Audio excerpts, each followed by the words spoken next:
охӯрӣ бо Али Банат, дӯсти ман, ҷавони мусалмон дар Сиднеи Австралия ба дунё омадааст. Ӯ ҳаёти озод ва бо муваффақият дорад. Хулоса ин якчанд вақт пеш буд ва ҳоло дар ҳаёти ӯ гардиши драмавие рӯй дод. Ин таърихи Али аст.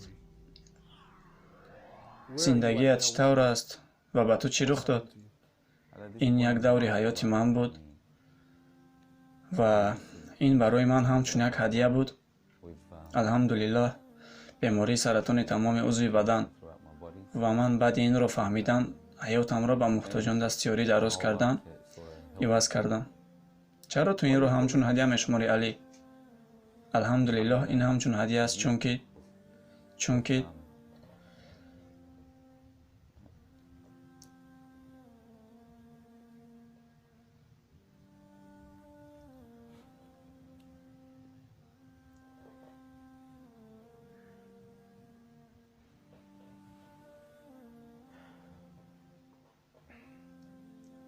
ин бароям чун ҳадия аст, чунки Аллоҳ ба ман як фурсати дигар барои иваз шуданро дод.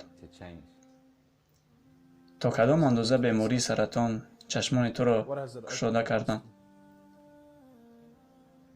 Тамоми ҳаётамро дигар кард.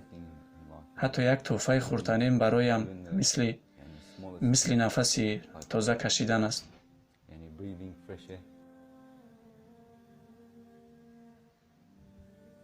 худро мисли шахсе ки бояд маҷбури инро қабул кунад ҳис мекунӣ? бемориятро чанд вақт шуд? 4 моҳ мешавад.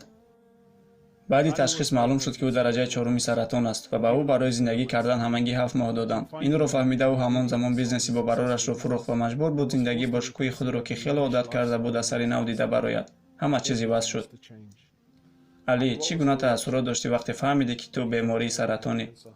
Ман аз мошинҳоям халос шудам, аз соатҳоям халос шудам, ҳатто аз либосҳоям ҳам.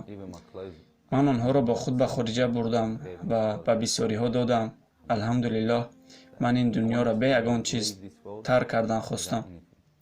Яъне ин ба ту як супориш буд то аз чизҳои дунёӣ халос шавӣ. ҳамааш ин тавр набуд. То Али моро ба ҳуҷраи худ даъват кардам, ки мо дар ҳақиқат аз ҳаёти бобароре ки ӯ дошт ва он садақаҳое ки ӯ мекард бохабар бошем. ин чист, Али, ва чанд қадар меистад? Ин дастбанди мардона тақрибан 60,000 нарх дорад. 60,000 доллар? Бале. ин қутиҳо чӣ доранд? Инҳо пойафзолҳоям. Алҳамдулиллаҳ. Луи Витон? ҳамаш Луи Витон. ҳаминаш чанд қадар меистад? ин тақрибан 1300 доллар меистад. инро чанд харидӣ? ин 700 доллар. ҳамин шипак? Бале, ҳамин шипак. аз ин айнакҳо чӣ мегӯӣ, Али? ҷамъ кардани айнакҳои ҳархела писандам буд, наход? Бале, ман бисёри ин айнакҳоро ба бародарони африкоӣ тақсим кардам. ҳамин тавр? ҳоло бигӯ дар Африка кӯдаконе ҳастанд ки бо айнакҳои Луи Витон мегарданд? метавонам яке аз инҳоро бисанҷам? Дар зиёда аз 100 даъватам дар бораашон гап мезанам. ту метавонӣ ҳо ана он сурхашро бисанҷӣ, чунки ӯ коллексияи маҳдудӣ аст. муборакуллоҳ. шайх Гуччи. шавқу ҳаваси Али ба чизҳои дунёӣ ногаҳ гум шуд ва он дар дили Али дигар ҳеҷ ҷое надоранд. Али, чӣ гуна ҳиссиёт туро фаро мегирад вақте инро мебинӣ? Рондани ин хел чиз ва ба инҳо монанд дигар ҳеҷ ба фикрам намеоянд. ин он коре нест ки ман дар ҳаёт кардан мехоҳам. баъди оне ки мефаҳмӣ ё ба ту мегӯям бемор ҳастӣ ва муҳлати кам барои зиндагӣ кардан дорӣ. валлоҳи, ин чиз дар назарат охир он чиз барои аз пасаш давидан метобад. ин чизе нест ки мо дар ҳаёт дӯсташ бидорем. бисёри одамон чунин мошин доштан мехоҳанд, бисёри онҳо ин хел мошинро рондан мехоҳанд. ин хел одамон мақсади нодуруст доранд. инро танҳо баъди бемориятро бифаҳмӣ ё аздаҳони касе бишунавӣ ки умри камат мондааст, ҳамон вақт дарк мекунӣ. ҳозир ин мошин дар дилат чӣ қадар нарх дорад?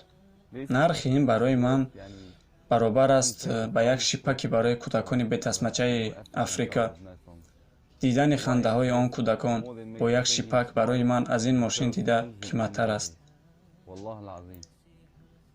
Али ҳоло ҳам ёд дорад зиндагии бошукӯҳ ва кӯмакҳое кардааш бо касоне ки муҳтоҷи кӯмак буданд.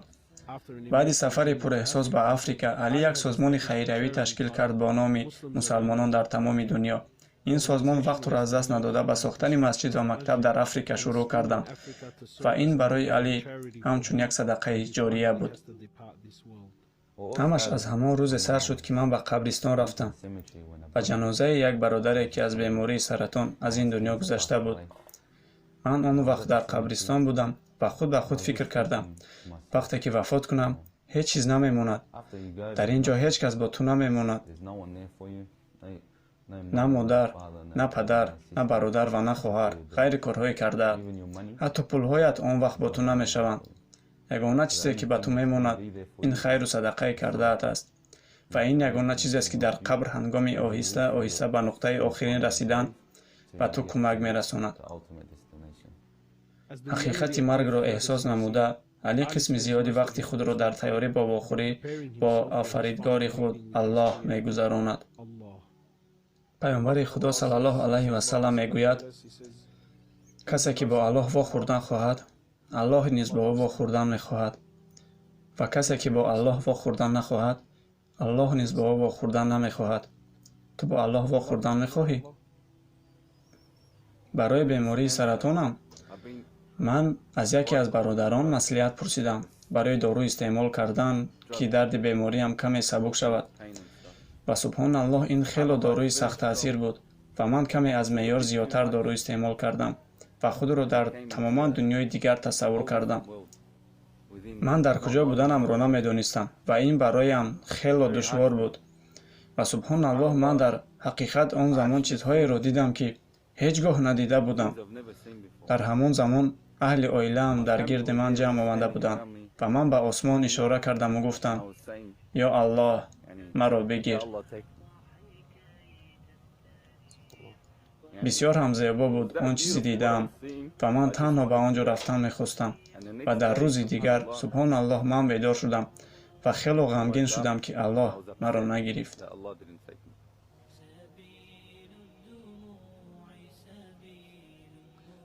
ман аз Аллоҳ талаб мекунам, ки туро покиза гардонад, шифо бахшад ва туро муддати дароз бар имон нигаҳ дорад. ва бигзор Аллоҳ ба ту мукофот бидиҳад ва биҳишти Алфирдавсро насибат гардонад. Амин.